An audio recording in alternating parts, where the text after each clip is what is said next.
You send off a tiny tube of your saliva, and a few weeks later, you're staring at a breakdown of your entire genetic identity, your ancestry, your traits, even your potential health risks. It feels almost magical. But what if I told you that one of the most famous companies behind this experience, 23andMe, went from being a billion-dollar pioneer to facing serious questions about its future? And honestly, the story of how it got here is way more dramatic than you'd expect. Because this isn't just about DNA tests. It's about ambition, privacy, big tech dreams, and what happens when science meets Silicon Valley hype. So, what went wrong? To understand that, we need to go back to the very beginning. Back in 2006, a woman named Anne Wojcicki had a bold idea. At the time, genetic testing was mostly locked inside labs and hospitals. It was expensive, complicated, and definitely not something everyday people could access. But she believed something radical. What if anyone could explore their DNA from home? What if understanding your genes could become as normal as checking your email? And more importantly, what if that data could help revolutionize medicine? It was a big vision, almost too big. But timing was on her side. This was the golden era of Silicon Valley optimism. Companies were popping up left and right, promising to change the world. Investors were hungry for the next big thing. And Google was paying attention, literally. Wojcicki had close ties to the tech world, and early backing helped 23andMe gain credibility fast. The company launched its first direct-to-consumer DNA kit. Spit in a tube, mail it in, get your results online. Simple. At first, it felt like a niche curiosity, something for science nerds or early adopters. But then, something interesting happened. People got hooked. There's something deeply personal about DNA. It's not just data, it's identity. People weren't just learning facts, they were discovering who they were, where their ancestors came from, why they had certain traits, even potential health risks. And suddenly, 23andMe wasn't just a science company. It was becoming a cultural phenomenon. By the early 2010s, the company was everywhere. News outlets were talking about it. Celebrities were trying it. Families were using it to trace their roots. And the idea of knowing yourself through your DNA started to feel almost addictive. Revenue climbed. User numbers exploded. At one point, 23andMe was valued at billions of dollars. This was the rise, the moment where everything seemed to be going perfectly. But things didn't stay that way. Because as exciting as DNA testing sounded, there was a problem lurking beneath the surface. Actually, several problems.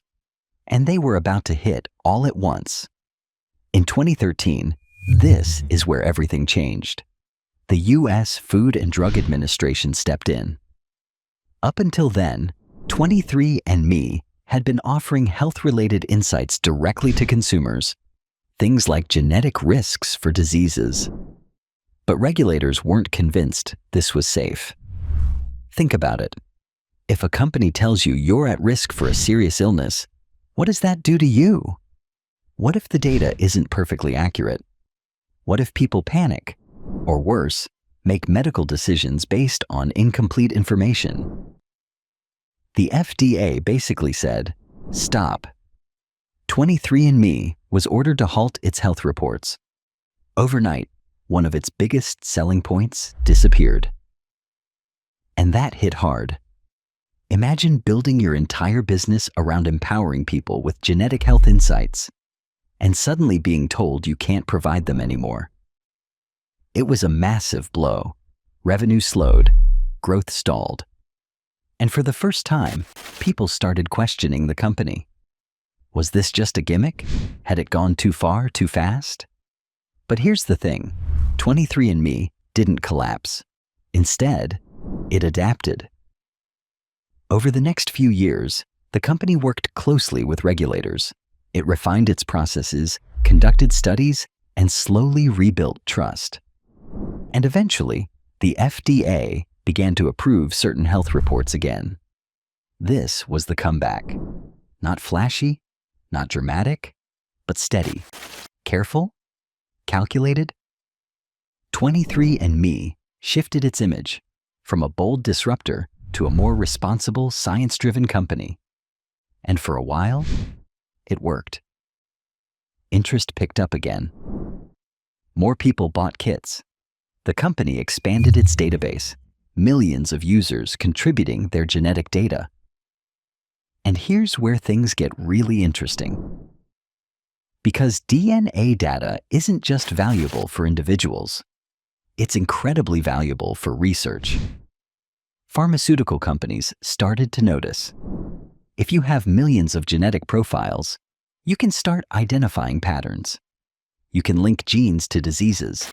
You can potentially develop new drugs faster. And that opened a whole new chapter for 23andMe. It wasn't just a consumer product anymore. It was becoming a data powerhouse. The company struck deals with major pharmaceutical firms, including GlaxoSmithKline. And suddenly, the narrative shifted again. Now, it wasn't just find your ancestry. It was help shape the future of medicine. Sounds amazing, right? But there was a catch. Actually, a big one.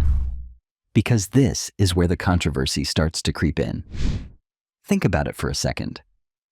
When people sent in their DNA, most of them were thinking about personal insights, not contributing to large-scale research deals, not helping corporations develop drugs, and definitely not having their genetic data become part of billion-dollar partnerships. This raised a huge question. Who really owns your DNA? You or the company you gave it to? And more importantly, how transparent was 23andMe being about all of this? Critics argued that most users didn't fully understand what they were agreeing to. Sure, it was in the terms and conditions, but let's be honest, who actually reads those? Privacy concerns started to grow. And in the age of data scandals, that's not something you can ignore. Still, the company pushed forward. In 2021, 23andMe went public. This should have been a huge moment. A victory lap, the culmination of years of growth and resilience. But what happened next was surprisingly underwhelming. The stock didn't soar the way many expected. In fact, over time, it struggled. Why? Because the core business model had a problem. A fundamental one. Think about how often someone buys a DNA test.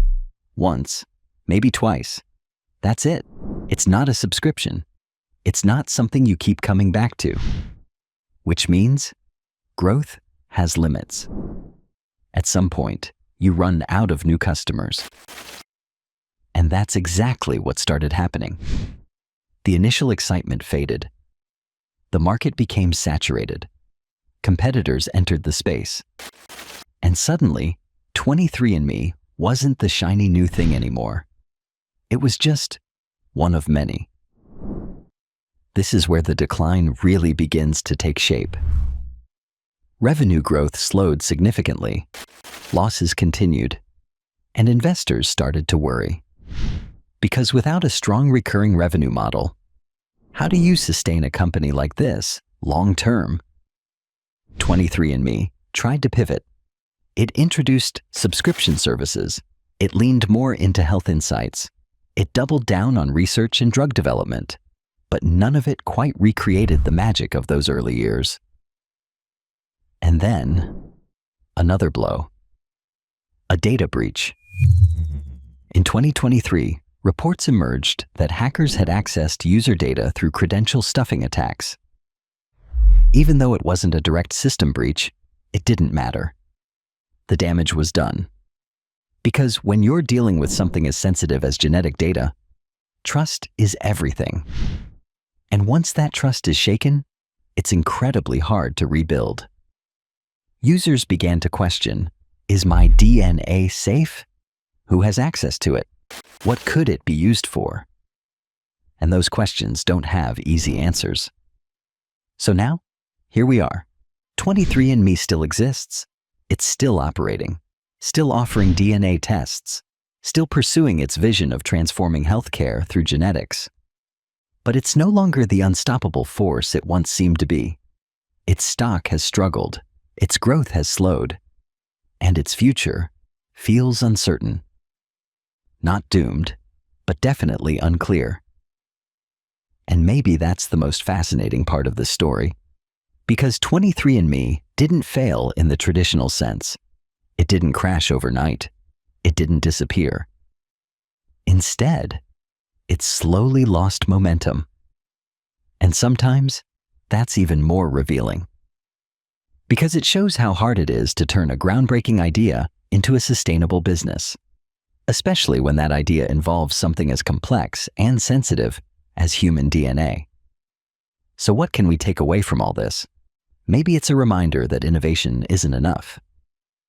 You also need trust. You need a business model that lasts. And you need to be crystal clear about how you use people's data.